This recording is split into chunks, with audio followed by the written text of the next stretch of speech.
We talk about stable homes and how it pertains to Hurricane Helene and misinformation. That's weird. I'll explain in a moment. Amber Smith, Jason Nelson, Kamala Harris is on the campaign trail and shouldn't be. All that and so much more coming up on I'm Right.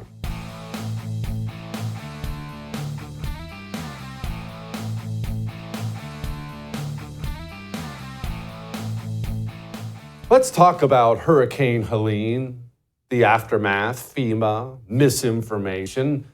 But to lead us there, let's talk about stable homes.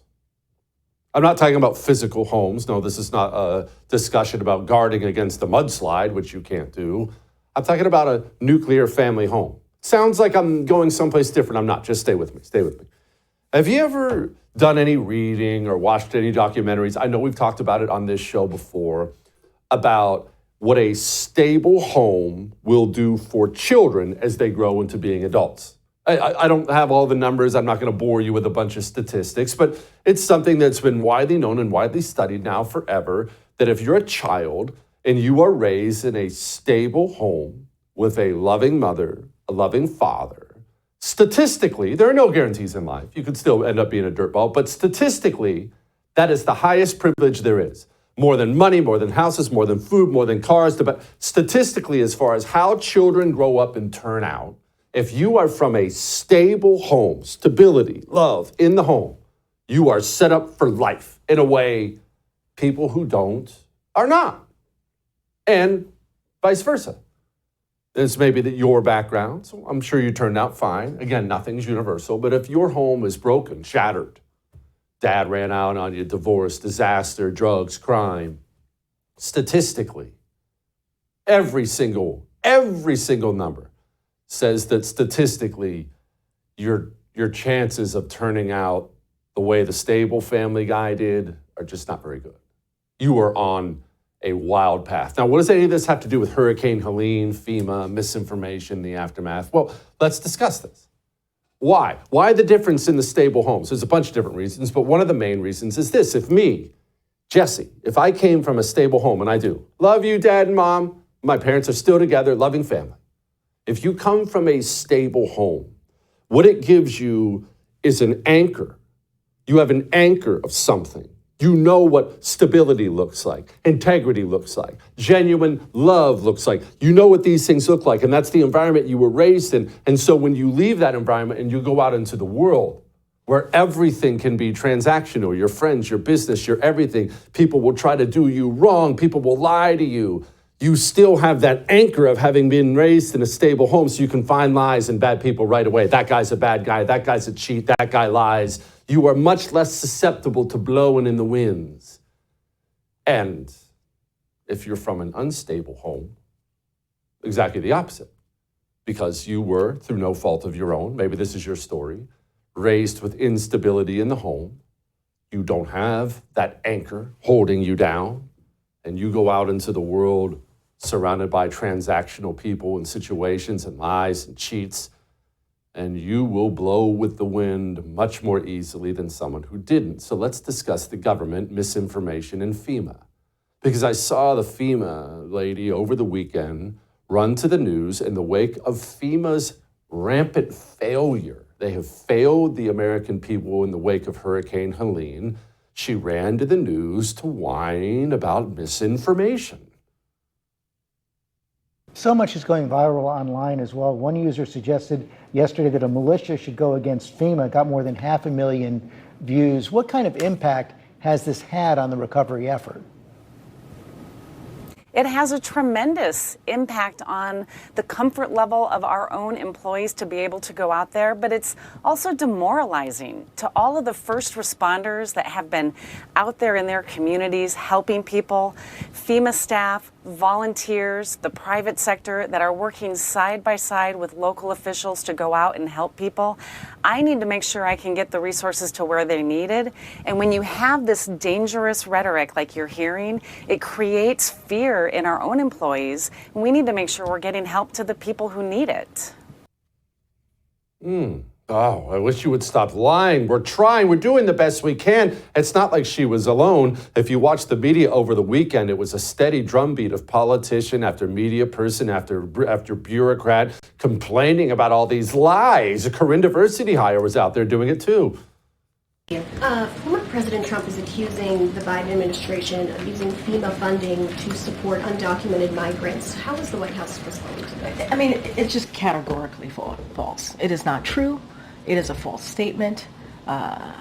And look, the fact of the matter is, I think Washington Post fact checker did a piece, and the headline recently, just moments ago, not too long ago, and the headline was, "No, Biden did not take FEMA relief money to use on migrants, but Trump did." Okay. Well, look, what she's doing there is she's lying without lying, because they're on camera discussing FEMA handing out money to illegals.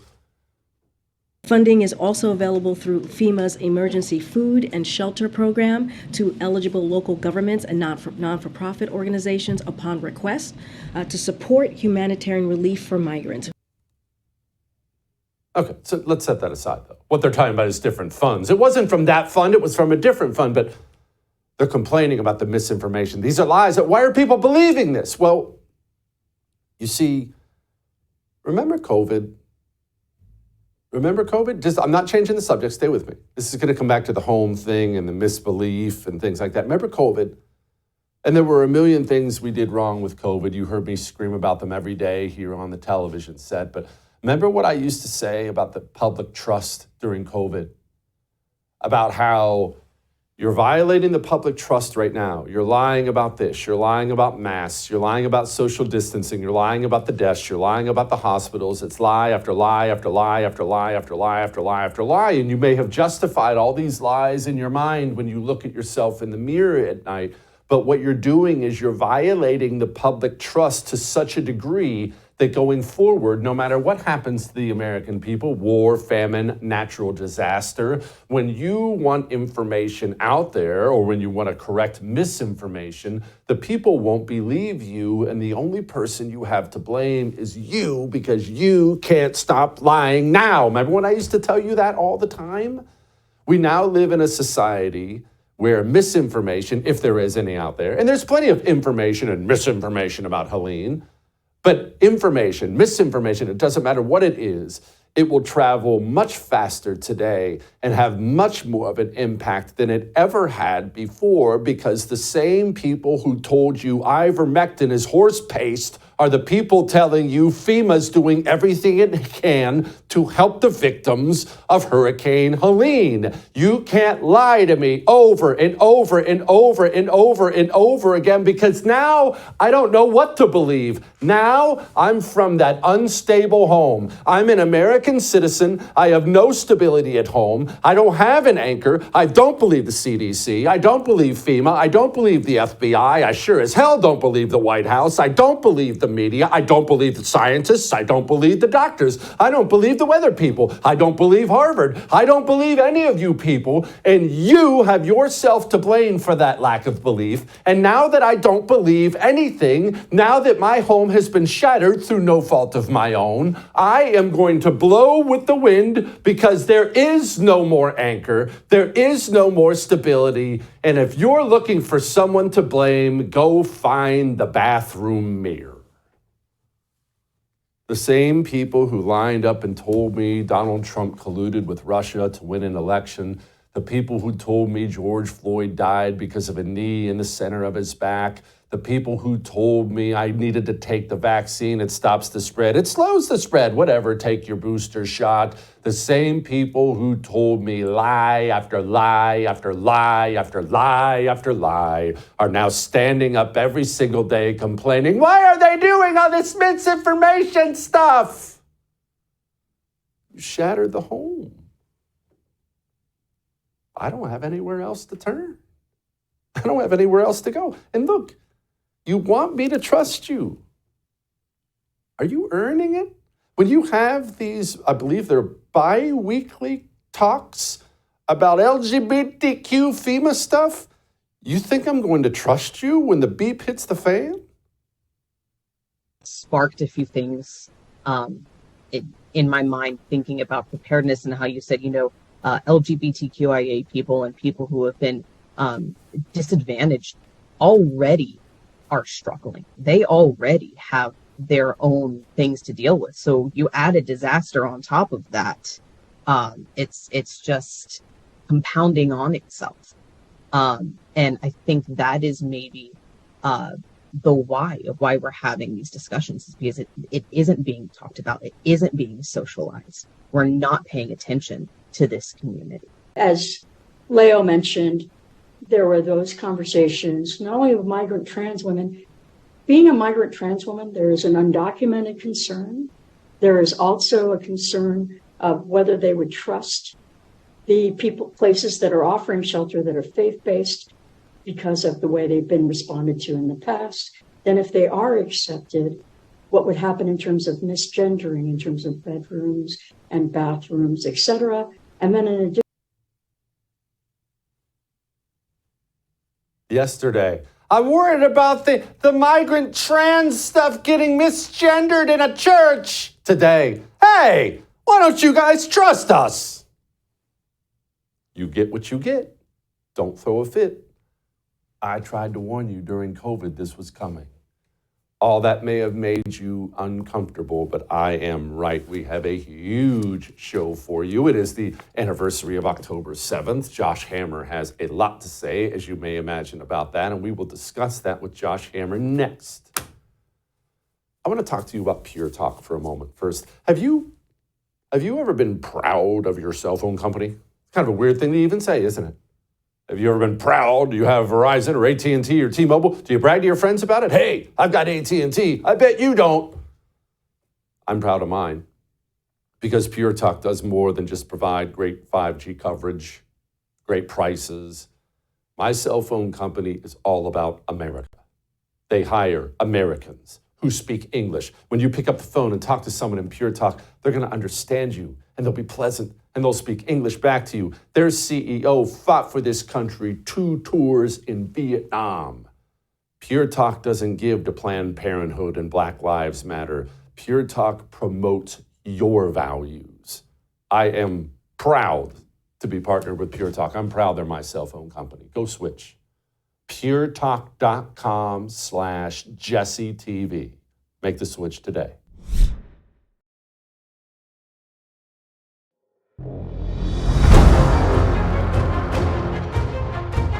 Today is the anniversary for Israel, the anniversary of October 7th, obviously, of that horrific attack by Hamas. And, I was thinking about this morning.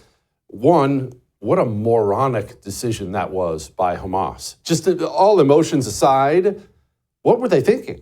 You're a small, relatively insignificant terror organization bordering a very significant military power, and you just thought you were going to butcher 1,000 of them without consequence? I'm blown away by the strategic thinking or lack thereof of it. That's one. Two, the scale of that. Think about what 9/11 was to us. 9/11, we're a country of 300 million people. 9/11 happens. 1,000 people for Israel, a country of 8 million people, is staggering. This is an event that will, for the rest of their lives. Joining me now, Josh Hammer, author of the book Israel and Civilization. Josh, not exactly a happy anniversary, my friend, but obviously a lot of thoughts going through our heads on a day like today. Yeah, Jesse, it's kind of those, it's one of those where to even begin sort of situations, right?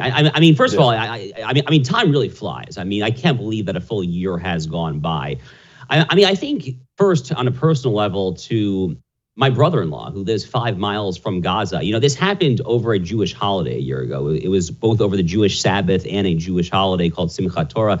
And, my in-laws here in Florida where I live, we had no way of getting in touch with my brother-in-law. They didn't know for essentially 48 hours whether their own son was okay. And just to try to drive home how personal this was, not just for Jews in Israel, but for Jews all around the world. Really just for lovers of Western civilization, for enemies of barbarism, right? Because those basically are the civilizational stakes here. And I guess zooming out and focusing on the geopolitics of it, Jesse, what's striking to me is how little has actually changed over the past year. In fact, you can make a decent argument that the geopolitical situation today is even more fraught with danger, is even more volatile than it was a year ago. Because if you look at the Middle East right now, Israel is essentially fighting a 7-front war. It's not just a 1-front war in Gaza against Hamas. They have Hamas in Gaza. They also have various Iranian-backed jihadist groups in Judea and Samaria, aka the West Bank. You've got Hezbollah in Lebanon. You have Iran-backed militias in both Syria and Iraq. You have the Houthis in Yemen. Those are also backed by Iran. And then you have the head of the snake itself. You have Iran, which just last Tuesday launched 181 ballistic missiles at Israel. So they're literally fighting a 7-front war. If anything, their situation today is a lot worse than it was 1 year ago. So there is a lot up in the air at this moment. And I guess we're going to have to see what happens when it comes to what Israel's retaliation against the Iranian strike looks like. But Jesse, I wish I had better news to send to the audience here. But unfortunately, I don't see this situation getting a whole lot better anytime sooner. Josh, I wanted to ask you about Iran because, look, I understand that it's a fundamentalist, jihadist, nutball regime that needs to be ousted so the people there can be free. I get all that, and I get they're all on board with the kill all the Jews stuff. I get that. But they've launched, to my calculation, 2 official attacks. I realize they fund all the terror groups. Bunch of ballistic missiles, didn't really hurt anybody. Guy killed here, someone injured there. It almost seems to me from the outside looking in that Iran doesn't want this thing to escalate. Am I wrong? So it's hard to say. I wouldn't necessarily say you're wrong. It's hard to say exactly what this regime wants. I mean, Jesse, one thing that was beautiful, and that's an awkward word to use, one thing that was good, a silver lining of the Cold War, I guess you would say, against the Soviets, was that these were atheists. These were commie atheists in Moscow who abided by the tenets of what economists call game theory. So put it another way, for all of their evils and the gulags and Stalin and the bread lines and the shortages and all of that, they were, at the end of the day, for the most part, rational, calculating actors. This is the entire purpose of the doctrine of mutually assured destruction. I mean, that's why we never fought a nuclear war against the Soviets, was because we could count on them to abide by the rational economic theories of mutually assured destruction. But you're dealing here, as you said, with a regime that wants 72 virgins in heaven. I don't really know how else to say it. I mean, that fundamentally is what motivates them. I have no particular reason for thinking that the Ayatollah Khamenei particularly abides by economic game theory or anything like that. They really actually do want to kill all of the infidels. I mean, Hamas, which is Sunni, they're not Shiite, but they say it right in their founding charter. You could literally Google their founding charter from 1987 today. They want the death of all the Jews and the deaths of all the rest of the infidels, including Americans, Christians, you name it there. So, they're pretty clear about what they want. I guess the steps that they take at any given time in order to put that into action I guess your mileage may vary, but they ultimately really do want the death of everyone around them. By the way, that actually includes Sunni Muslims who don't toe the fundamentalist Shiite line. I mean, they bomb Saudi oil facilities. The Saudis and the Emiratis, America's and Israel's foremost Sunni Arab partners, they want this regime to take a severe blow just as much as I or any other supporter of the U.S. or Israel does, for that matter.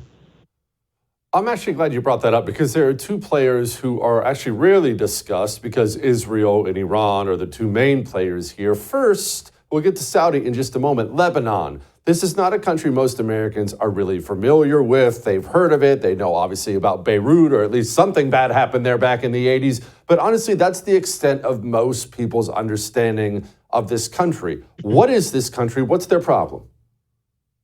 Yeah, I'm glad you asked about Lebanon, actually. So, we just had the Jewish holiday, Rosh Hashanah, the Jewish New Year, and I spent it with my in-laws they've lived in America for like 30 years now, but they were born in Israel. My father-in-law, when he was in the IDF, the Israeli military, he served in Lebanon. And we were talking about Beirut. He has actually very fond memories of Beirut. Now, admittedly, he was there on a military mission, but he remembers it before Hezbollah fully took it over. I mean, he described for me these lush, elaborate restaurants. I mean, Beirut, once upon a time, was known as the Paris of the Mediterranean. One of my buddies here in Florida was a professor at American universities in both Cairo, Egypt, and Beirut, Lebanon. Beirut was a highly desired, highly sought-after city back in the day. But Hezbollah, which is Iran's Shiite proxy organization that at this point basically runs the country of Lebanon, they've run the entire country into the ground. And the Lebanon of today is not the Lebanon that it was as recently as 15, 20 years ago. Now, it is a religiously divided country, which is interesting. It's about 1/3 Sunni Muslim, about 1/3 Shiite Muslim, about 1/3 Christian. It's one of the only countries in the Middle East that still has anything remotely resembling a Christian population. But the Christians there are openly and nakedly discriminated against by Hezbollah, unsurprisingly, as are the Sunni Muslims to an extent as well. So Lebanon at this point is basically just an Iranian satrapy. It's essentially just an Iranian-controlled province. Now, Israel's taken a mighty chunk out of Hezbollah over the past few weeks. So in theory, it would be great if Lebanon could get out of the jackboot of Iran, the same way it would be great if Syria, Iraq, and Yemen get out of the jackboot of Iran. But unfortunately, that's just the Iranian corridor of power right now. Yeah, those vacuums don't often get filled by what you want them filled by. Okay, Finally, Saudi Arabia. What kind of a player are they in all this? Are they Israeli allies, Iranian allies? I know there's a Sunni Shiite thing. People don't understand the politics of it. Explain it to us. So I tend to be unapologetically bullish on Saudi Arabia. Not every person on our side of the aisle, Jesse, tends to agree with me on that. But I'm actually very bullish on Saudi Arabia, and I'll tell you why.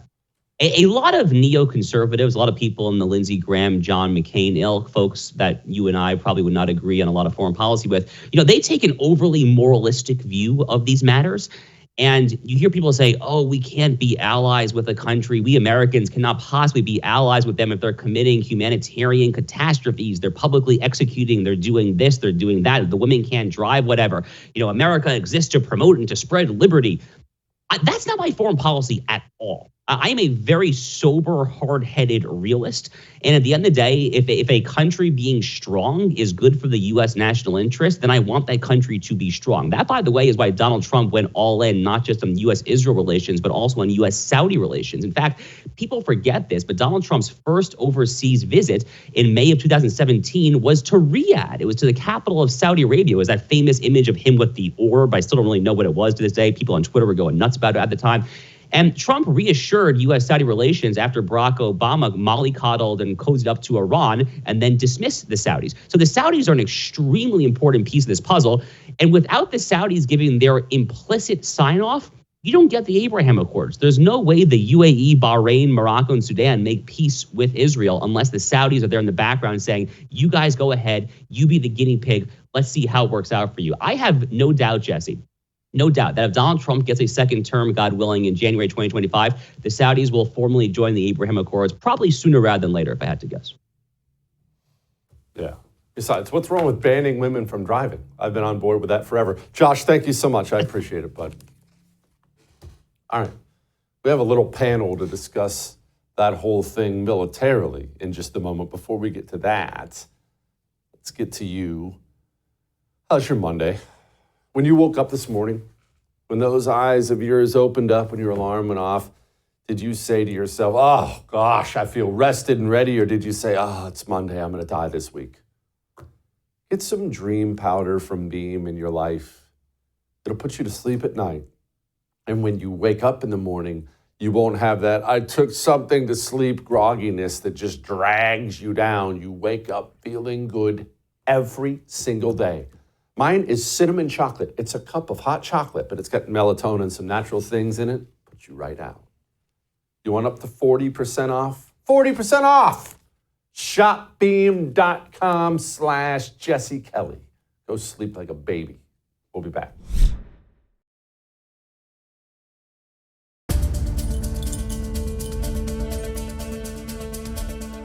Said Prime Minister Netanyahu is not listening.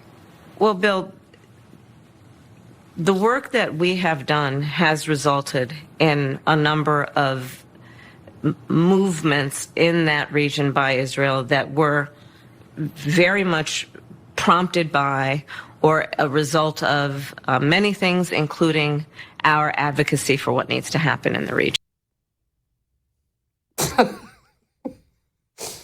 Joining me now, Amber Smith, veteran, author of the book Unfit to Fight, and Jason Nelson, veteran, host of the Morning Post. Jason, all I can do is laugh. The biggest morons in the world run the country. And we all make fun of Dome. It's easy to make fun of Kamala Harris, but these people are throughout the military now. They're throughout the bureaucracy, just morons who don't know anything about anything. You know, it always, there was that sort of thought deep down when you were, I don't know, being deployed, being briefed on a mission, doesn't really matter what it was, that you thought somewhere up the chain, somebody must know something, right?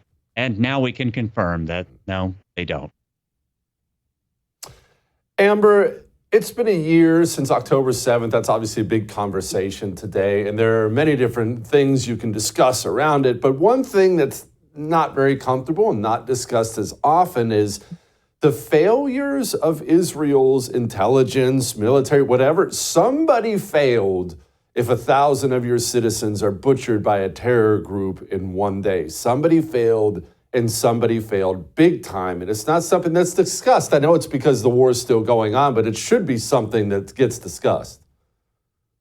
You know, it should be discussed. And I actually was having a conversation about this not too long ago with some people who live in Israel. And I was like, how did they not know?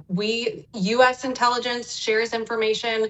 The Israeli intelligence is the best in the world, along with United States intelligence. What happened? Where was the miscommunication? Did they just not take it seriously? They had the intelligence and they didn't connect the dots, very similarly to 9/11. Because this was their 9/11. And this is now the 1-year anniversary of the most horrific attack against Israel themselves, or on their soil. And I think what we are going to see, though, is Israel, regardless of what happened with the intelligence and them not being ready and prepared, is that I've been to Israel multiple times. They do not mess around. When they get poked to the level that they have been poked, they are not going to stop. It doesn't matter that Joe Biden and Kamala Harris, who can't even put a sentence together, is telling them to de-escalate in the region. I think the leadership inside Israel has said enough. Iran went too far, and they're not going to stand for it this time, just as we saw with what is going on with Hezbollah. With Hamas, a little bit different story because there's still hostages there, but I think the gloves are coming off. Switch gears to domestic stuff here. Jason, Hurricane Helene has been in the news. Obviously, this administration's response has been in the news. Here was Joe Biden a week ago. Today, we're launching a joint declaration of support for Ukraine, recovery, and reconstruction to make it clear we stand with Ukraine now and in the future. That starts on the battlefield. I'm determined to ensure that Ukraine has what it needs to prevail in its fight for its survival. Tomorrow, I will announce a series of actions to accelerate support for Ukraine's military. Obviously, there's been a ton of defense being played by FEMA, the government, the media, and otherwise. No, these funds weren't meant for that, but these funds are from a different fund, and I get all that, Jason, but I don't think these people understand the deaf ears that falls on when the American people feel abandoned and every single day our politicians brag about the gobs of our money they're sending overseas. You know, if I ever want to make myself feel a little bit better, I'll read a press release from the Biden-Harris regime and replace all of the words of foreign countries with North Carolina or Georgia or Florida. So that way I don't really just completely hate my government. You know, I was just on the ground a week ago, as you know, Jesse, dropping off relief supplies. And right now we have a couple of teams working out of Western North Carolina, focusing primarily on sanitation and other things that we can do to help bridge the gap until these communities can begin to stand on their own. And one thing I can say for a fact is that no matter what the media might pretend they're saying, they have not even touched on the absolute depth and breadth of this tragedy, and what I believe to be actually something that was preventable. Everyone's saying one of the common themes that's being tossed around by the local leaders and communities and first responders is we were never prepared for this type of disaster. This is not something we even gamed up, and that's just says a lot about how much money we spend on FEMA every year, that they have no imagination to think that if a hurricane were to come through the mountains in that area, what it would do. And I've seen photos, I've got firsthand stories that again, we've got assets in the region, and I can tell you that I heard a horrible story today about they went into an area to go find a settlement, you know, something like 70 people. There had been dual mudslides. There is nothing there. As far as bodies or recovery, there's nothing left. There's just covered in mud. And that's just one of many nameless communities that you will never hear about. And again, you can already see the news cycle turning. They want to make this a politicized thing. They politicized it when they didn't stage the gear ahead of time, when they didn't release the funds, when they weren't prepared for a disaster of this magnitude. This is worse than Katrina, because at least Katrina, you could point to a failure of some sort of mechanism that was actually tangible. Here, it's just a failure of people, a failure of forward planning, and we're going to find the death toll is going to rise dramatically. And this is just horrific to see that we're spending money in Ukraine or Lebanon or anywhere else when we have Americans who are right now starving, are buried in mud, and have lost everything. God have mercy. Amber, it's my understanding that we do have military units, 82nd and others, mobilizing to try to help. That actually is really wonderful news when you consider the ineptness of FEMA. What are they able to do? What are they doing? It's still the federal government still takes them a while to get going. And this was clearly a failure, at least in Western North Carolina, of the governor of North Carolina activating military assistance. He has to request it. And it's a bureaucracy. It takes time to get the ball rolling. But that in itself is a failure, that they knew this was coming. They knew the hurricane was coming. Yes, maybe they did not know the extent of damage that it was going to be, but it clearly shows that they were not prepared. The leadership did not kick into gear when it should have, when they did realize these devastating results. And I think what people need to realize, and they are waking up because they are seeing now with their own eyes, the government sending, hundreds of millions, billions of dollars to Ukraine, hundreds of million dollars to Lebanon, right around the same time as this hurricane. When people tell you who they are, believe them. The federal government cares about Ukraine. The federal government cares about Lebanon. What they're not showing they care about is the people who have been there, whose lives have been destroyed. If they're lucky enough to be alive, their lives that have been destroyed because of this hurricane, they're getting $750 from FEMA after they get through the bureaucracy, after they find the documentation to get approved for that $750. The government's response, the Biden and Harris administration's response to this hurricane is a disgrace. They are absolutely politicizing it. It is an inconvenience for them during this election cycle, and they are trying to move past it. Gosh, they really are. Amber, Jason, thank you both so much. I appreciate you. All right. We have so much more. Let's talk a little campaign talk. Well, something from the trail. Hang on.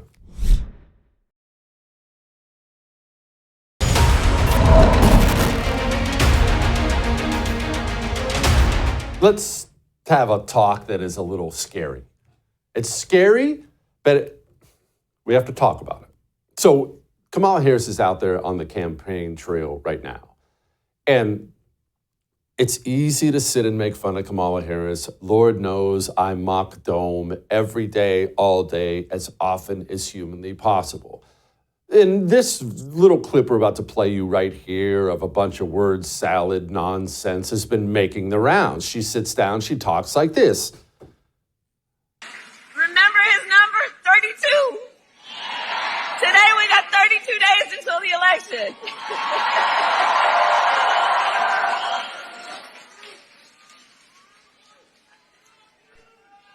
So 32 days. 32 days.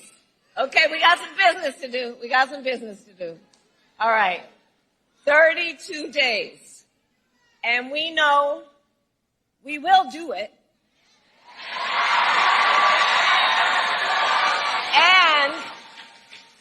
And this is going to be a very tight race until the very end.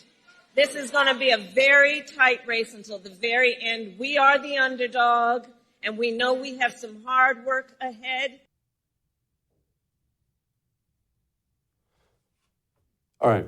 Mr. Producer, I know it was a little long. I want you to get that little clip ready again, because we're going to do a little experiment here. Obviously, as you could tell, the teleprompter went down. And Kamala Harris had no idea what to say and just sat there awkwardly repeating 32 days, 32 days, 32 days. Okay, in and of itself is hilarious, and it's eye-popping, and it's all those things. I get all that, but think about this. Kamala Harris is almost 60 years old. The teleprompter went down on her for, what was that, 30 seconds? This woman has been a politician for her entire adult life. For her entire adult life, this woman has stood up in front of people. Sometimes it's a little room, sometimes it's a big stadium. For her entire adult life, this woman has stood in front of people and delivered speeches. And so you would assume that that would be kind of something that just muscle memory-wise she could do, right? Aren't you good at something, whatever you've done for a profession, or maybe you're a homemaker? Maybe you're a homemaker. Do you need to really sit and focus? Do you need an instruction manual to make spaghetti? To get the pasta ready? No, you're laughing right now if that's what you do. It's something you could probably do in your sleep. Maybe you have. If you go to work, whatever you do, maybe you're a mechanic or a lawyer, whatever you do, there are certain things that you've done them for so long, you can do them. Kamala Harris has been doing this forever. So why can't she do it? Well, this goes to the scary part of what I'm going to say. Once you stop being a merit-based society, this goes way beyond Kamala Harris and the presidential campaign and everything else. Once you decide merit is not what you should seek out, not what you should reward, but instead other things, race, gender, and all this other DEI crap and a million other things. Once you go down the non-merit path, well, it's not just a one-step thing. Merit takes your entire society this way. Anything other than merit takes your entire society this way. So as we watch the video again, and we will in a moment, I want you to digest this. You're watching a woman almost 60 years old who's been in the profession for decades, who doesn't know anything about it. She doesn't really know anything about anything. She is a moron. I'm not even saying that IQ-wise. IQ-wise, maybe her mind works great. Maybe she was born with an IQ of 300. I don't know. But for all intents and purposes now, this is an almost 60-year-old woman who doesn't know anything about anything. She's a moron. Now, that in and of itself would be frightening enough if you just thought, well, okay, she might be the next president. That's really scary. But as you watch this video a second time, I'm going to explain something to you. The society that chose to leave merit behind and go this way, it wasn't just politics. Our legal profession has gone this way. Our medical profession has gone this way. Air traffic controllers, this way. Auto manufacturers, this way. Industry after industry, culture after culture, down the path that is not the merit path. So as you watch the possibly next president of the United States of America freeze up like a deer in the headlights when the teleprompter goes out for 35 seconds, I want you to sit and imagine this. This is your doctor. This is your lawyer. This is your pilot now. And this is what happens when you allow this DEI cultural Marxist filth to infect every single part of your society. Watch this. Welcome to your new judge in your next legal case. Remember his number? 32. Today we got 32 days until the election.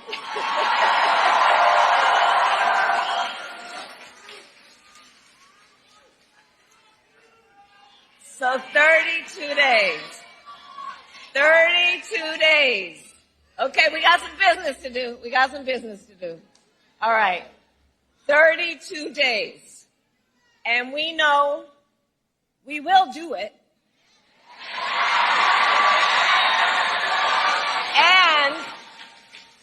And this is going to be a very tight race until the very end. This is going to be a very tight race until the very end. We are the underdog, and we know we have some hard work ahead. I remember an article came out a couple months back from one of the major medical schools. Of course, one of these medical schools completely infected with DEI filth. No, we can't let him in. His score was too high. No, we don't have enough black people. Let's get more trannies in here, one of those medical schools. And they did a survey the majority of the students making their way through the medical school still couldn't identify major arteries in the body.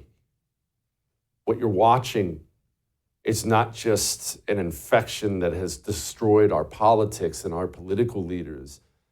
We have morons who have risen to the highest, most influential positions of power in this country, and they don't know anything about anything.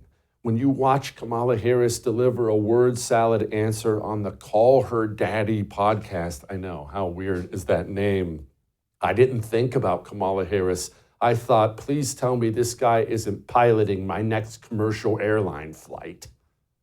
I'm curious, like, you don't do too many long form interviews. What made you want to do Call Her Daddy today?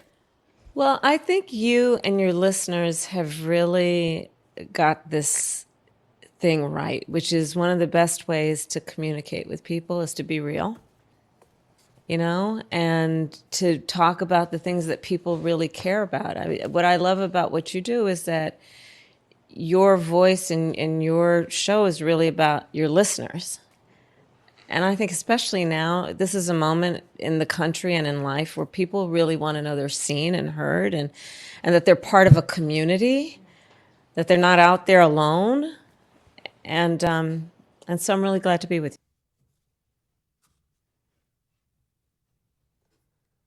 This is why we must go back to being a merit-based society. We have to stop trying to be equal. Nobody's equal. You're not equal to me. I'm not equal to you. No human being is equal to another. We're all built different gifts. Let's drop this childish nonsense, equality, equity, all this stuff. No more diversity, no more none of that. Go out there and be the best no matter who you are. That's not a cruel way to run a society. It's the only way to run a society. Unless, of course, you want your society run by dullards like that human being right there who may very well be the next president of the United States of America. It probably made you uncomfortable too, but I still am right. Now, if all that made you uncomfortable, that's fine, because we have a light in the mood that's going to make you very comfortable. In fact, it's going to chill you out.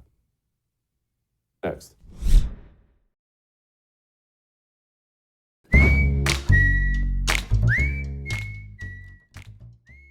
All right, it is time to lighten the mood.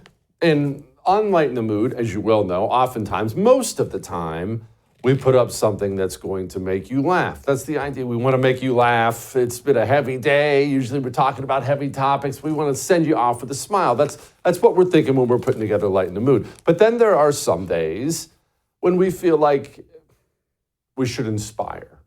We want to leave you, not necessarily with the laugh, but with inspiration. So maybe you're not happy with where you are in life. Maybe it's your fault, maybe it's not.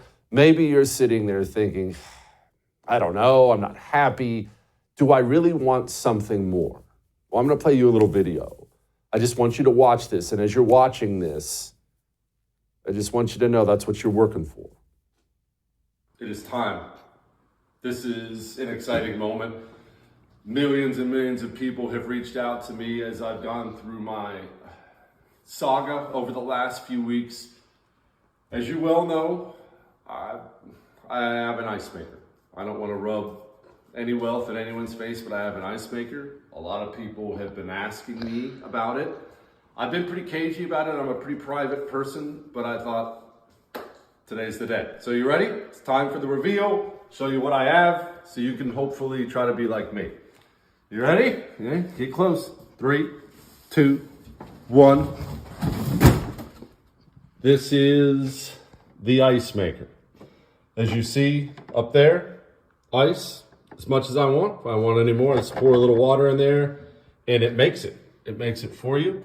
Try to zoom in on the command center here. This is the command center. It shows all the functions of the ice maker, which it turns on, and if you want, turns off. And that is what I have. You work hard, stay with it. You'll be there one day too. Keep grinding. I'll see you tomorrow. I would thank you for coming to my YouTube channel, but I know how brilliant it is, and I know you love it here. So subscribe and watch. We're going to start really ramping things up and putting some funny stuff, some interesting stuff out there, some collaborations. Either way, my YouTube channel is officially the place to be. So stick around.